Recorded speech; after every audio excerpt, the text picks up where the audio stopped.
Hello, welcome to part 8 of the Space Sidescroller Godot tutorial series for beginners. This tutorial we are going to be adding sound. If you do not have any sound, that's okay. Like any sound effects for the game, that's okay. You can go to the folder in the description. I'll have some for you guys to use. It'll be the shared Google Drive folder. I'll have all of my assets in there if you want to use them. But yeah, you can also use a tool called SFXR, and I actually have to open it from the desktop folder, so let me do that so I can show you guys. So you can open a tool like this and it'll make sounds, and you click on these and then export them. But I already have some generated sounds I've made through that program, so you can use that. Or you can use BFXR, which is like a remaster of FXR. Doesn't matter. We just need to have some sort of sounds to put into our game. Before we get into the sound portion of our project, I kind of just want to show you guys what we're going to be building throughout this tutorial series. I've been working on this, and I'm just going to save. You guys don't need to follow along in this part. I'm just showing you what I've been doing. So I've been kind of going ahead of the tutorial stuff so I can basically get a representation of what we're doing. And if I run this, you can see we have other spaceships in the game. We have a scrolling background, and it blows up the ship. We have sound effects. We have a point system. We have different types of ships. This one moves slower. Each of them have different health values. Some of them move faster. They're all in different colors. And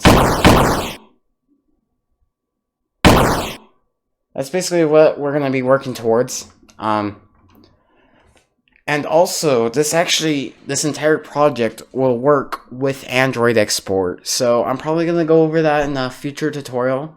And it's going to be optional. So if you have an Android phone, you'll be able to export to that. If not, we'll be exporting to HTML5, so that's basically just putting it on a website.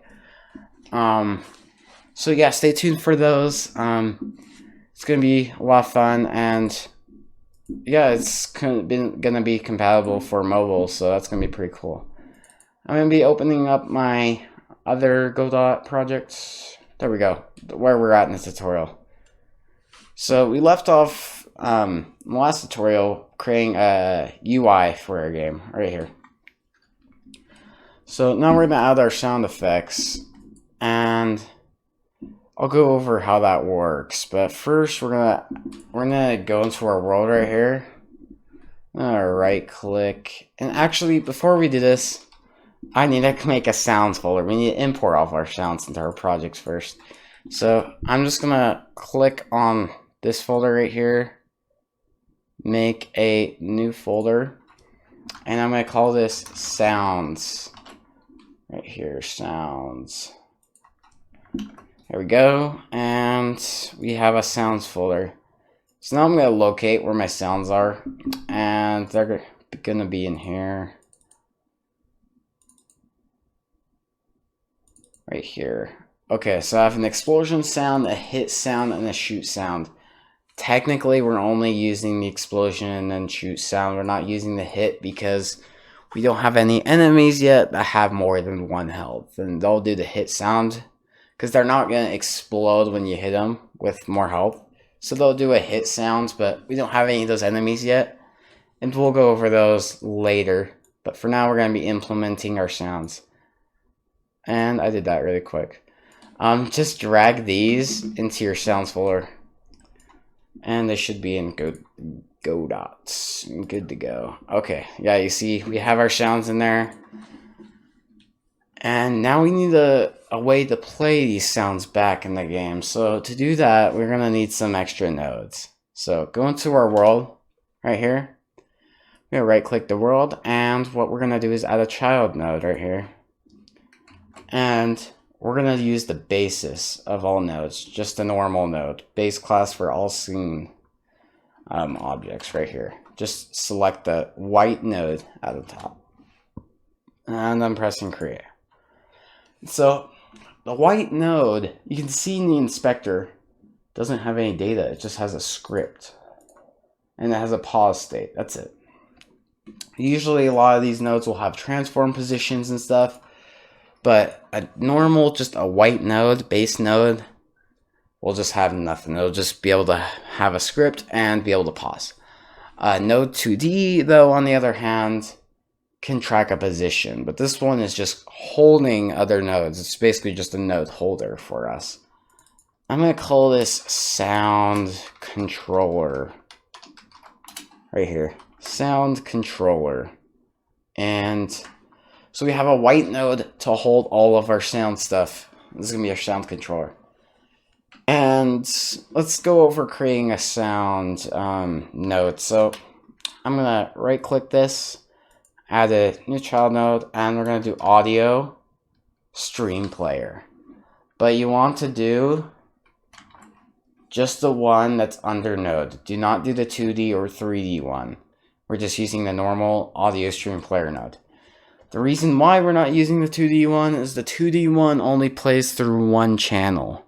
So we're going to talk about like mono versus stereo. So stereo plays on two headphones. Like if you had, let's say you had like a sound that had a left and right channel, it'd play those two channels.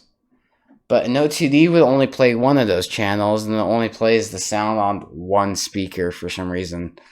So if you had two speakers, it'll only play on the left one or so. That's why I've had happen to me. So the normal audio stream player will play through both of them. So that's what we're going to be doing. 3D kind of is different. 3D, when you're playing in, it only works in a 3D game, because if you move towards that sound, the sound gets louder, and then you go further back, it will get quieter. So that's why we're using the normal sound stream player. So make sure you use the node one and not the node 2D one. Press create. Okay, so the reason I'm going to be using multiple audio stream players is because if you try to play multiple sounds through one stream player, if you're playing a sound and their sound happens, so let's say our player is shooting, but the player also gets hit while it's shooting, you would hear a start of the shoot sound, and then when it gets hit, it cancels the shoot sound and plays the explosion sound. Which, if you want multiple sounds playing at one time, does not work, because you're just like canceling tons of sounds because you only have one sound that could be played at once. But with audio stream players, we are going to be playing multiple sounds at once. So we're going to have to be using multiple audio samples in here. So I'm going to rename this, and we're going to rename this to our sound. So let's rename this to shoot. So the sound we'll be using for this one is shoot. So I'm going to drag our shoot sound file all the way to our stream. So just drag it into the stream, like that. And you want to use your shoot sound. And we don't need to mess with any of these because we're going to be using this in the code. So now to play a sound, we're probably going to have to get a reference to the sound controller, because the sound controller is actually going to be controlling all of our sounds, and we're not going to have multiple scripts in each of the audio players. So our sound controller, we're going to add a script to it. And I'm going to change the path right here. And I'm going to set this path to our sound. Where is our sounds? Right there. I'm going to put it in our sounds folder and press open and press create. So now we have a separate script for sound controller. So I just removed all this code. I'm going to save it. We're actually going to move to our global script. So go to your global script. We're going to set up another variable sound controller, so we can get a reference to it. And I keep hitting the Windows button. And so basically, we're just getting a reference to our sound controller. And we're going to set it to null because it does not exist yet. And I'm going to go back to our sound controller script. I'm just going to go back and forth. And when it's created, function underscore ready. When the sound controller is created, what we want to do is set this global.sound controller equal to itself. So now we have a reference to it. So when it's created, it sets that variable to itself. And when it's destroyed or leaves the tree, we want to set it back to null. There we go. So that's basically what we're doing. If it exists, if it starts, we have our sound controller equals self. If it exits the tree, we're setting it to null. Okay, so now we got a reference for it. Now we're gonna have our global. Actually, for playing a sound, what we're gonna have to do is to avoid errors. Let's say if we're trying to play the shoot sound, we first need to get a hold of the shoot node. So what we can do after we have a reference to the sound controller, we can check if it has the shoot node, and if it does, then we can play that sound. We're not just gonna say in the code that it exists, because if we just tell the computer that it does exist and it doesn't, and we try to execute that code, it will cause errors. So I'm trying to make it so it kind of works leniently with multiple sounds. So that's basically, whenever you're doing game development, let's say you always want to make sure everything works by itself and it works kind of flexible, or else you're going to get lots of errors when you're combining certain things together. So that's what we're going to be doing for this. Yeah, let's get into this. So to do this, I'm going to go to our global script. So I'm just going to go back to script, and I'm going to go to global.gd. So now we're going to set up a function to play a sound in our sound controller in our global. I'm just going to call it play sound. And we're going to pass an argument through here. So what an argument does is whenever you're playing, whenever you call this function, you'll be able to set this variable. And it'll be able to reference this variable. I'll go over it some more after I get this typed in. So we want to ask for the sound we want to play. And that's basically it. We're just asking for the sound. Okay, so let's see. If sound controller is not equal to null, the reason why I'm not referencing global is because we're in the global script, so we don't need to reference itself because we're already in it. So if it's not equal to null, what we're gonna do is we're gonna do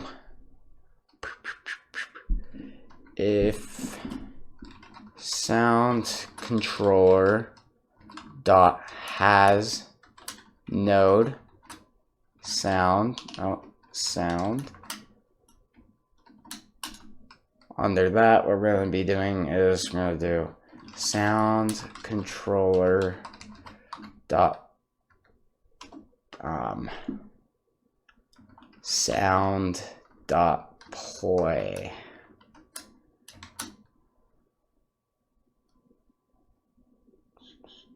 Okay, so basically, wait, let me think this through.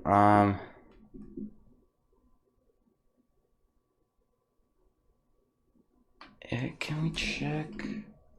Okay, we'll just go through this. So we set up a function to play a sound, and we're checking if this is not equal to null. So if this exists, then we're going to do another check, and we're going to see if it has the node. Oh, I know what to do. Never mind. I'm setting this so it gets node sound dot play. Oh, I'm gonna go over that. So if we have that node, if we have that sound node, then we can play the sound, because we want to make sure we have it before we try to get the node, or else we're gonna get an error.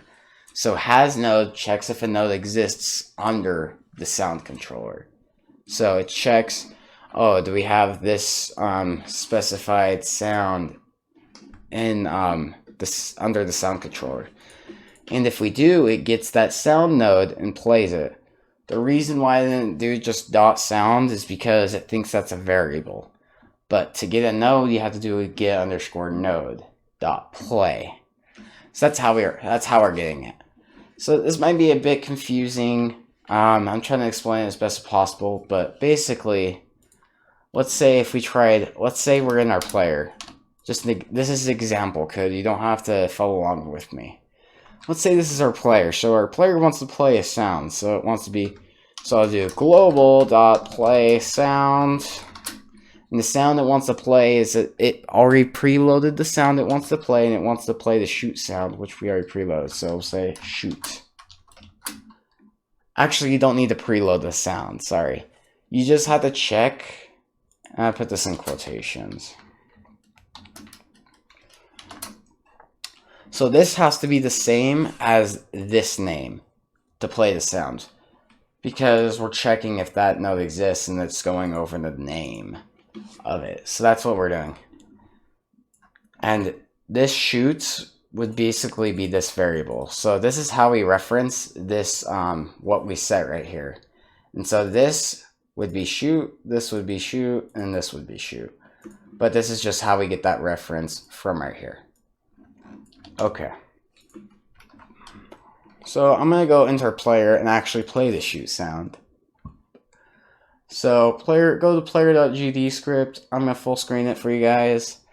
I'm going to scroll down where we create the shoot. Yeah, when we do is action press shoot and can't shoot.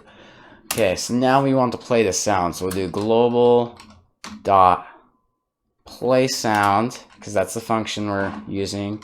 And the sound we want to play is capital S shoot, because that's the sound that we want to, because that follows the same name as right here.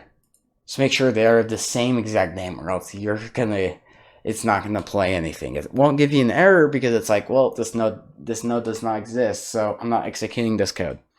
So that means no error, just no sound will be played. So if you're having that issue, no sound's being played. Okay, so I'm just gonna push the run button. Let's see.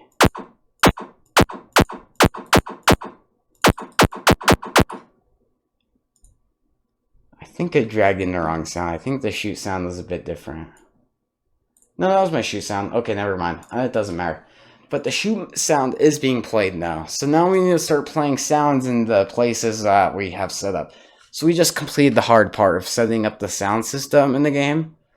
But now it's just this one line of code to play a sound.